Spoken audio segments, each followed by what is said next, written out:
Piriformis syndrome occurs when you have an irritation of the sciatic nerve as it passes underneath or through the piriformis muscle. Generally, this occurs in about 8 to 10% of sciatic cases. Mechanism of injury can include falling on a buttock or lifting heavy objects that involves hip adduction, flexion, and rotation of the hip. Generally, piriformis syndrome is going to have an insidious onset. If it's not noticed right away and is a chronic situation, there may be gluteus maximus atrophy.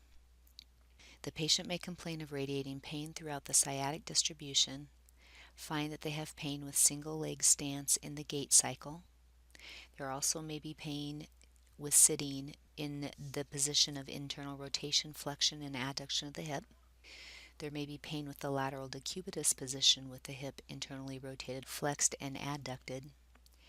And they may find point tenderness in the sciatic nerve region in the sciatic notch. There will be a decreased active and passive range of motion for hip flexion and internal rotation.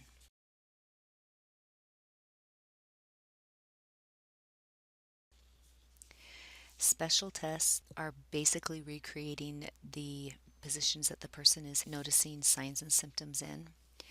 The FAIR test has the patient lying lateral decubitus position with the leg or hip in flexion, abduction, and internal rotation. The piriformis test has the patient with an internal rotation of the femur with the knee flexed to 90 degrees.